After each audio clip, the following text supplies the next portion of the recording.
பழனிமலை சித்தர்களால் 18 வகை மூலிகை மற்றும் கங்கை நீர் கொண்டு தயாரிக்கப்பட்டது. கிரியா விபூதி சோப். விசன் சினிமா ஹவுஸ் தயாரிப்பில் சீனு ராமசாமி இயக்கத்தில் ஏகன் மற்றும் யோகி பாபு இணைந்து நடிக்கும் கோழிப்பண்ணை செல்லத்துறை செப்டம்பர் 20 முதல் திரையரங்குகளில். அறிவியல் என்ன? அறிவியல் மனப்பான்மை என்றால் என்ன?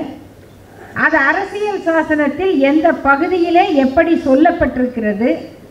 அதனுடைய சட்டப்படியான செயலாற்றும் தன்மை, இதை நிறைவேற்றுங்கள், இது அரசியல் சாசனத்திலே இருக்கிறது, இதை நிறைவேற்ற வேண்டும் என்று கேட்டு நீதிமன்றத்திலே வழக்கு போட முடியாது.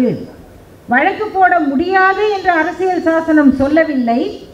ஆனால் நீதிபதிகள் சொன்ன விளக்க உரை, இன்டர்பிரிட்டேஷன், சட்டத்திற்கு வியாக்கியானம் என்று சொல்லுவார்கள். அப்படி முன்னால் இருந்த நீதிபதிகள் கொடுத்த வியாக்கியானத்தில், விளக்கத்தில் இது அடிப்படை கடமை என்று இருக்கிறது, ஆகவே இதை கட்டாயம் நீங்கள் செய்யுங்கள் என்று நாங்கள் அரசுக்கு டைரக்ஷன் கொடுக்க முடியாது. ஏனென்றால் அப்படி கொடுத்தால் அடுத்து அவர்கள் அதை செயல்படுத்த வேண்டும். அதை செயல்படுத்தாவிட்டால் அது நீதிமன்ற அவமதிப்பாக மாறும்.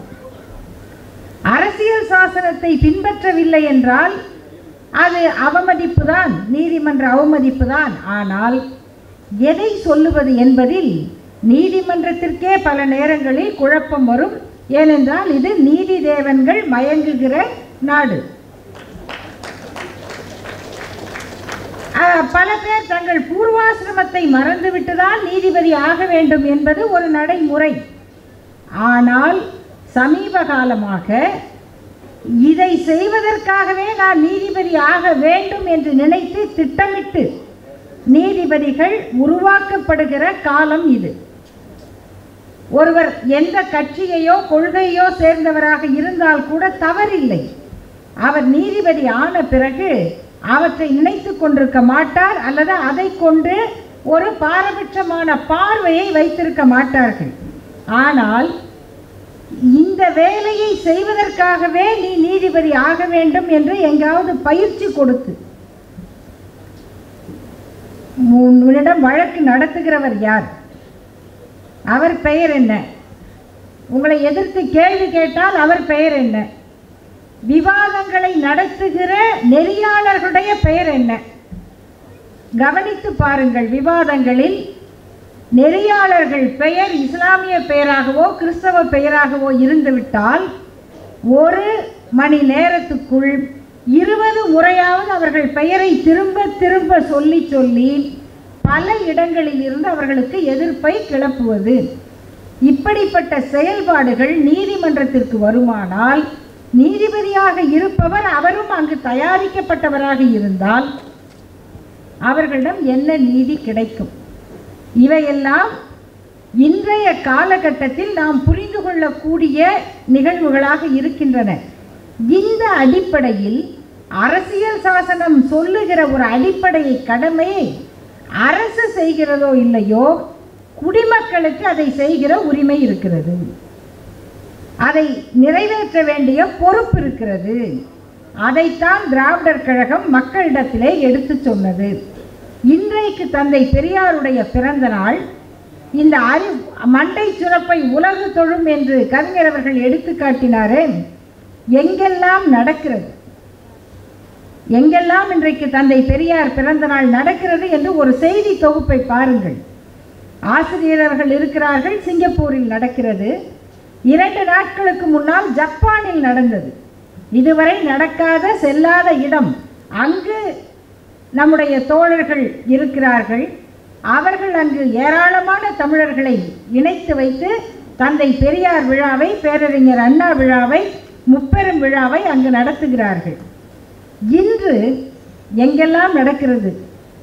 அறிவியல் மனப்பான்மையை பற்றி கவிதையில் எழுதிய ஒரு பெருங்கவிஞர் இந்தியாவில், ரவீந்திரநாத் தாகூர், அவர் எழுதிய அந்த ஒரு சிறந்த கவிதை, கடவுளை பார்த்து சொல்வதா, அவர் யாரை பார்த்து சொல்லுகிறார் என்பதெல்லாம் இரண்டாவது. ஆனால் இந்த நாடு எப்படிப்பட்டதாக இருக்க வேண்டும், இந்த நாட்டுக்கு விடுதலை கிடைத்தால் அது எப்படிப்பட்ட விடுதலையாக இருக்க வேண்டும் என்று where the mind is without fear and the head is held high என்று ஒரு பாடலை அவர் எழுதினார். எங்கே உள்ளம் அச்சமற்று இருப்பதால் தலை நிமிர்ந்து நிற்கிறதோ, எங்கே இந்த உலகம் குறுகிய பிரிவினை வாதங்களால் சுவர்களால் துண்டு துண்டாக சிதறிவிடாமல் இருக்கிறதோ, எங்கே அறிவு சுதந்திரமாக இயங்குகிறதோ, எங்கே சொற்கள் உண்மையின் ஆழத்தில் இருந்து வெளிப்படுகிறதோ, எங்கே அயர்விலாத முயற்சி முழுமையை நோக்கி தன் கரங்களை விரிக்கிறதோ, எங்கே பகுத்தறிவெனும் தெளிந்த நீரோடை காலாவதியான மூட நம்பிக்கை எனும் பாழ்பட்ட நிலத்தின் மணல் வெளியில் தன் பாதையை மறந்து மறைந்து விடாதிருக்கிறதோ, எங்கே என் உள்ளம் விரிந்து கொண்டே இருக்கும் எண்ணங்களையும் செயல்களையும் நோக்கி உன்னால் வழிநடத்தப்படுகிறதோ, சுதந்திரம் எனும் அந்த சொர்க்கத்தில் என் தந்தையே என் தேசம் எழுவதாக என்று எழுதினார் ரவீந்திரநாத் தாகூர். நீங்கள் வாங்குகிற விடுதலை சும்மா அப்படி இப்படியுமாக எங்கேருந்து திருநீர் வந்தது, எங்கேருந்து கலசம் வந்தது, எங்கேருந்து செங்கோல் வந்தது, இதையெல்லாம் வச்சு நாங்கள் சுதந்திரம் வாங்கினோம் என்று சொல்லுவது அல்ல. இப்படியெல்லாம் அறிவுக்கு விடுதலை கொடுத்த சுதந்திரம் எனும் அந்த சொர்க்கத்தில் என் நாடு எழ வேண்டும் என்று சொன்ன கவிஞர் ரவீந்திரநாத தாகூரின் அவர் உருவாக்கிய கல்வி வெளியான சாந்திநிகேதனில் இன்றைக்கு தந்தை பெரியார் பிறந்த நாள் விழா நடந்து கொண்டிருக்கிறது. மாணவர் உரிமை களமாக மாறிய ஜவஹர்லால் நேரு பல்கலைக்கழகத்தில், இஸ்லாமியா ஜாமியா பல்கலைக்கழகத்தில் அங்கு தந்தை பெரியார் விழாக்கள் நடந்து கொண்டிருக்கின்றன. நாம் இங்கே கூடி அதை கொண்டாடி கொண்டிருக்கிறோம். அதுவும் எதை பற்றி? அறிவியல் மனப்பான்மை. மதிவதனி அவர்கள் அழகாக சுருக்கி எவ்வளவு தெளிவாக சொல்ல முடியுமோ அவ்வளவு அழகாக சொன்ன 3 கருத்துக்கள்: scientific temper, humanism, spirit of enquiry. இந்த 3க்கும் இலக்கணம், வடிவம், செயலாற்றல், அதனுடைய எடுத்துக்காட்டு தந்தை பெரியார் என்ற செய்திகள். ஒன்று சயின்ஸ் என்பதற்கும் அது 2 வகை. ஒன்று மெட்டீரியல் சயின்ஸ், இன்னொன்று சோஷியல் சயின்ஸ். மெட்டீரியல் சயின்ஸ் தான் நாம் பார்க்கக்கூடிய இந்த அறிவியல் கருவிகள், அறிவியல் வளர்ச்சி. இந்த இரண்டையும் இணைத்து சில நாட்களுக்கு முன்னால், சில வாரங்களுக்கு முன்னால் இதே பெரியார் திடலில் நடைபெற்ற பெரியார் விஷன் OTT ஒளிபரப்பு தொடக்க விழாவில் ஆசிரியர் அவர்கள் பல்வேறு உதாரணங்களை, எடுத்துக்காட்டுகளை சொல்லிக்கொண்டே இருந்தார் ஐயாவின் வாழ்க்கையில்.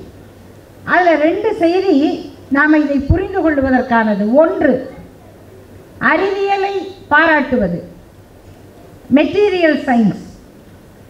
இந்த உரை, ஆசிரியருடைய உரை பெரியார் விஷன் OTTயில் முழுமையாக இருக்கும், போய் பாருங்கள். நான் சொல்லுவதை விட நிறைய செய்திகள் அதில் இருக்கும். ஒன்று, மேட்டூர் அலுமினிய தொழிற்சாலைக்கு தந்தை பெரியார் அவர்கள் அழைத்து செல்லப்பட்டார். பொதுக்கூட்டம் பேசிவிட்டு அடுத்த நாள் தோழர்கள் அங்கே அழைத்து செல்கிறார்கள். அந்த அலுமினிய தயாரிப்பு தொழிற்சாலைக்கு போய் அந்த தாது மணல் ஒரு இடத்தில் கொட்டப்படுகிறது. அடுத்த மெஷினுக்குள்ளே போய் அது கடைசியாக அலுமினிய கட்டியாக வெளியாகிறது. இதை பார்த்துவிட்டு ஐயா அவர்கள் என்ன அதிசயம் என்று கேட்டு அந்த தொழிற்சாலை நடத்துகிறவர்களிடம் அந்த மணல், தாது மணலை கொஞ்சம் கொடுங்கள், இந்த ஒரு கட்டியை கொடுக்க முடியுமா என்று கேட்டு அந்த 2ஐயும் வாங்கி கொண்டு வந்து, அதற்கு பிறகு பல மாதங்கள் அவர் பேசிய பொதுக்கூட்டத்தில் சரியாக அந்த இடத்திற்கு வந்து மனுஷ அறிவு எப்படிப்பட்டது பார்த்துக்கங்க என்று அந்த மணலை எடுத்து காட்டி, இதை ஒரு மெஷினில் கொட்டுறான், அது இங்கே போகுது, அங்கே வருது, கடைசியாக அது இப்படி வருது என்று அந்த அலுமினிய கட்டி. மனித அறிவு இதையெல்லாம் சாதிக்கக்கூடியது, நீ ஒரு முழ கல்லை கட்டிக்கிட்டு அழுகிறியே என்று. இது அறிவியல், அறிவியலை பாராட்டுவது, எக்ஸ்ப்ளோரேஷன் ஆஃப் சயின்ஸ். அது சோஷியல் சயின்ஸ் இருக்கிறது, அதுக்கு ஒரு அணுகுமுறை, அதுதான் அறிவியல் மனப்பான்மை. அதுவும் ஆசிரியர் அவர்கள் கொடுத்த அந்த எடுத்துக்காட்டு, திருமணம் என்பது கிரிமினல் குற்றமாகிவிடும் என்று ஐயா அவர்கள் அடிக்கடி எடுத்து சொன்னார்கள். அப்பொழுது ஒருவர் கேட்கிறார், இங்கு நம்முடைய மரியாதைக்குரிய ஐயா கடலூர் புகழேந்தி அவர்கள் வந்திருக்கிறார்கள். அவங்களாம் சட்டத்தை படித்து ஆய்வு செய்யக்கூடியவர்கள், அவங்களுக்கு தெரியும் இது எப்படி குற்றமாகும். அப்போ சட்டப்படி குற்றமாக எப்படியா சொல்ல முடியும் என்று கேட்கிறார்கள். அதற்கு ஐயா சொல்லுகிறார், ஏங்க ஆகாது, இப்போ ஒரு தார மனம் வந்துருச்சு சட்டம். இந்த சட்டம் வர்றதுக்கு முன்னாடி 2 கல்யாணம் பண்ணால் குற்றமா? இல்லை. இப்போ ஒரு கல்யாணம் தான் பண்ணணும்னு சொன்ன உடனே 2 கல்யாணம் பண்ணுறது குற்றம்னு ஒத்துக்கிறீங்களா? ஆமாம். அப்படி சட்டம் போட்டால் இதுவும் குற்றம்னு ஏன் ஒத்துக்க மாட்டாங்க? சட்டம் போடாத வரைக்கும் 5 கல்யாணம் பண்ணாலும் குற்றம் இல்லை, 3 கல்யாணம் பண்ணாலும் குற்றம் இல்லை. சட்டம் போட்டால் அது எல்லாமே குற்றம் தானே. அந்த மாதிரி கல்யாணம் பண்ணுறதே குற்றம்னு சொல்லிட்டா அப்போ அது குற்றம்னு ஏன் ஏற்றுக்க மாட்டாங்க? சட்டம் போடுங்க, ஏற்றுக்குவாங்க. இது சோஷியல் சயின்ஸ். இதை சொல்லுவதற்கு தான் சயின்டிஃபிக் டெம்பர் என்பது தேவைப்படுகிறது. சமீபத்தில் நான் என்னுடைய உரையை சுருக்கமாக்கி கொள்கிறேன். ஒரு புலனக்குழு நம்ம சோஷியல் மீடியாவில் ஒரு குரூப், அந்த குரூப்பில் ஒரு பயங்கரமான டிஸ்கஷன் போகுது, கடுமையான விவாதம். என்னன்னா, ஒருவர் தன்னுடைய கவலையை எழுதிவிட்டார். நான் காசிக்கு போனேன், சரி, அப்பாவுக்கு பித்ரு கடன் நானே தர்ப்பணம் பண்ணேன், சரி, எனக்கும் சேர்த்து நானே பண்ணிட்டு வந்துட்டேன். அடப்பாவமே. ஏன் அப்படின்னா, ஏன்னா எனக்கு ஆம்பளை பையன் இல்லை. எப்போங்க? 2024. எனக்கு ஆம்பளை பிள்ளை இல்லாததுனால எனக்கு நானே அந்த கடனை செய்துவிட்டு வந்துவிட்டேன் என்று வருத்தமாக எழுத, ஏன் உங்கள் சகோதரருக்கு பிள்ளைகள் இல்லையா என்று இன்னொருத்தர் கேட்க, இன்னொருத்தர் சொல்கிறாரு, ஏன் மக வீட்டு பேரன் இருந்தால் கூட செய்யலாமே. எப்பேற்பட்ட சயின்டிஸ்டுங்க பாருங்க, மக வீட்டு பேரன் இருந்தால் கூட செய்யலாமே. எனக்கு தெரிந்த ஒருவருக்கு அவர் மாப்பிள்ளை தான் செய்தார். இதில் பெண்களும் இருக்கிறார்கள் அந்த குழுவில். கடைசியாக ஒரே ஒரு பெண் தான் கேட்கிறார், இவ்வளவு பேசுகிறீர்களே, ஏன் ஒரு பெண் செய்யக்கூடாதா? ஒரு பெற்ற பெண் தன் தந்தைக்கு இந்த கடமையை செய்யக்கூடாதா? ஏன் இப்படி பேசுகிறீர்கள்? ஆனால் ஒருவர் கூட அதுக்கு பதிலே சொல்லலை. ஒருவர் கூட அதை அப்படியே புறக்கணித்து விட்டார்கள். இவர்கள் அத்தனை பேரும் மெத்த படித்தவர்கள், மிகப்பெரிய நிறுவனங்களில் பணியாற்றுகிறவர்கள். அவங்க சொன்ன மாதிரி பெரிய சயின்ஸ் கூட படிச்சிருக்கலாம், ஆனால் அவர்கள் படித்த சயின்ஸுக்கும் இந்த வாழ்க்கையில் அறிவை பயன்படுத்துவதற்கும் ஏதாவது தொடர்பு இருக்கிறதா? ஏதாவது அதற்கு பொருத்தம் இருக்கிறதா?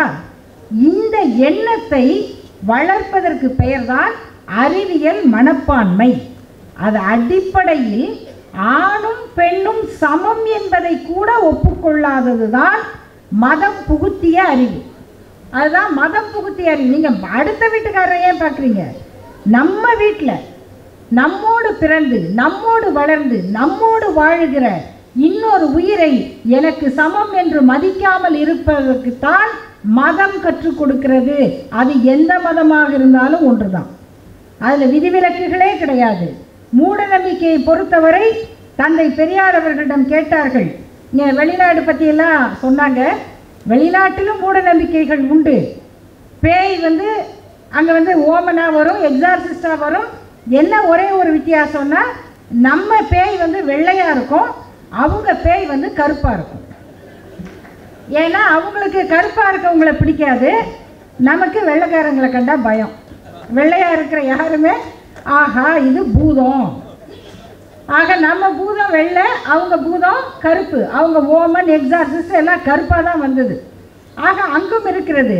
அங்கே தமிழர் நகத்தையே ஜோசியம் சொல்கிறவங்கெல்லாம் இருக்காங்க. நியூமராலஜியே அங்கேருந்து தான் வந்தது. அப்போ ஐயாவிடம் கேட்கிறார்கள், ஐயா அங்கெல்லாம் மூட நம்பிக்கை இருக்கேன். ஐயா சொல்லுகிறார், ஏன் முட்டாள்தனம் உங்களுக்கு மட்டும்தான் சொந்தமா? உலகம் பூரா தானே இருப்பாங்க. இப்போ அறிவு வளரணும், அறிவியல் வளரணும், இவ்வளவு சொல்கிறீங்களே. பெரியாரிடம் கேட்கிறார்கள், ஐயா இதெல்லாம் வளர்ந்துட்டா, இனிவரும் உலகத்தில் நடக்கிறதெல்லாம் பார்த்துட்டா கடவுள் நம்பிக்கை அற்று போய்விடுமா? அப்போ கடவுள் நம்பிக்கை இருக்காதுல்ல. என்ன ஐயா சொல்லுகிறார், தேவைகள் அற்று போன இடம் கடவுள் செத்து போன இடமா இருக்கும். தேவைகள் அற்று போன இடம், மனிதனுக்கு கவலை இல்லை என்றால் கடவுள் அங்கே செத்து போயிடுவார்னர்.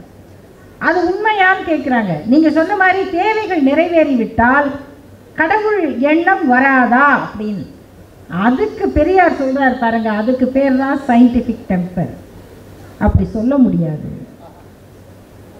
ஏன் சொல்ல முடியாது? அது கொஞ்சம் இருந்து தாங்க தீரும்னு சொல்கிறார். கடவுள் நம்பிக்கை என்பது கொஞ்சம் இருந்து தான் தீரும். அது எப்படி வரும்? பெரியார் எப்படி சொல்லலாம்? அதற்கு விளக்கம் சொல்லுகிறார். ஏன் இருக்கும்னு கேட்டிங்கன்னா, மனிதனுக்கு தனக்கு தெரியாத எதையும் தெரியாது என்று ஒத்துக்கொள்ள மாட்டான். மனிதனுக்கு ஈகோ அதிகம். இந்த சொல்லையே போடுறாருங்க, தெரியாது என்று ஒத்துக்கொள்ள மாட்டான். ஏனென்றால் மனிதனுக்கு ஈகோ அதிகம். அதனால தெரியாது என்று சொல்வதற்கு பதிலாக கடவுள்ங்கிற ஒன்றை வச்சிருப்பான். ஏன்னா இப்போ மருத்துவர்களுக்கு ஒருத்தருக்கு ஏன் உடம்புக்கு என்ன வந்துச்சு, காரணமே தெரியாது, ஸ்ட்ரெஸ். அந்த மாதிரி காரணமே தெரியாது கடவுள். அந்த ஸ்ட்ரெஸ் மாதிரி தான் கடவுள்னு ஆயிட்டார். இப்படி தந்தை பெரியார் சொன்ன அந்த விளக்கம், காரணம் தெரியாததை தெரியாது என்று ஒப்புக்கொள்ள முடியாத மனிதன் அதை கடவுள் என்று சொல்லுவான். ஆகவே கடவுள் நம்பிக்கை இருந்துதான் தீரும். இப்படி இனி வரக்கூடியவற்றிலும் நமக்கு எது சாதகமானது என்று பார்ப்பது அல்ல, எது நடக்கும் என்று பார்ப்பது, எது நடக்கக்கூடாது என்று சொல்லுவது. அதை பகுத்து அறியக்கூடிய அந்த அறிவுதான் தந்தை பெரியார் சொன்ன அந்த பகுத்தறிவு, அறிவியல் மனப்பான்மை. அதை என்ன செய்ய வேண்டும்? இன்னைக்கு நடக்கிற இந்த உலகத்தில் இதெல்லாம் நடக்குது. ஜாதி சண்டை, குழந்தைகள் மத்தியில் பரப்பப்படுகிற ஜாதி வெறுப்பு, கைகளில் கட்டப்படுகிற கலர் கலர் வண்ண வண்ண கயிறுகள், நல்லா படித்தான் என்பதற்காக நீ நல்லா படிடா என்பதற்கு என்று சொல்லிக் கொடுக்காமல், ஏண்டா அவன் படிக்கிறான் நீ பார்த்துக்கிட்டு இருக்கியா என்று ஒரு மாணவனை வீட்டுக்கு போய் வெட்டுகிற அந்த வெறியை வளர்க்கிற ஜாதி, அறிவை வளர்க்கிற ஜாதி இல்லை. அடுத்தவனுடைய வழிபாட்டு தலத்தை தேடி போய் இடிக்க வைக்கிற மதம், சுரண்டுகிற சாமியார்கள், இவ்வளவு பேராலும் அலைக்கழிக்கப்படுகிற இந்த உலகம் அதில் நிம்மதியாக இருப்பதாக நம்புகிறது. அது நிம்மதியாக இருப்பதாக நம்புகிறது. அதை விட்டு கொஞ்சம் வெளியில வந்து யோசிங்கன்னா பயமா இருக்குங்கிறாங்க. இவ்வளவு கேடுகளை ஏற்றுக்கொண்டு வாழுகிற இந்த உலகத்தை சாதி மத பேதங்கள், மூட வழக்கங்கள் தாங்கி நடந்து வரும் சண்டை உலகு, எல்லாத்தையும் சொல்லிட்டார். இவ்வளவும் நடக்கிற சண்டை உலகிதனை ஊதையில் துரும்பு போல் அலைக்கழிப்போம். அதை சும்மா விட முடியாது. திடீர்னு புல்டோசர் வச்சு இடிக்க முடியாது. அதை போட்டு ஆட்டுங்கன்றார். ஆட்டுங்க. இவ்வளவு கெட்டி தட்டி போய் இருக்கிறது சாதி மத பேதங்கள், மூட வழக்கங்கள் தாங்கி நடந்து வரும் சண்டை உலகு. இதனை ஊதையில் துரும்பு போல் அலைக்கழிப்போம், பின் ஒழித்திடுவோம், புதியதோர் உலகம் செய்வோம், பேதமிலா பெரு உலகுக்கு பேசு சுயமரியாதை உலகு என்று பெயரிடுவோம். அதை நோக்கி நடப்பதுதான் பகுத்தறிவு மனப்பான்மை. அதுதான் தந்தை பெரியாருடைய பார்வை. அதை கொண்டு அந்த அரசியல் சாசன பிரிவைத்தான் நாம் இன்றைக்கு நம் கருத்தை சொல்லுகிற வாகனமாக பயன்படுத்தி கொண்டிருக்கிறோம். அதற்கு பயன்பட்ட தந்தை பெரியாருடைய சிந்தனை இந்த பிறந்த நாள் விழாவில் நம்முடைய உணர்வுகளை புதுப்பிக்கட்டும் என்று சொல்லி வாய்ப்புக்கு நன்றி கூறி முடிக்கிறேன். நன்றி, வணக்கம். உங்கள் நக்கீரன் இதழில் கதாசிரியர், தயாரிப்பாளர், இயக்குனர் என பன்முகம் கொண்ட திரைக்கலைஞர் வி.சி. குகநாதன் எழுதி வரும் சினிமா கொட்டகை பரபரப்புக்கு பஞ்சமில்லா தொடர். வாங்கி படியுங்கள். நக்கீரன்.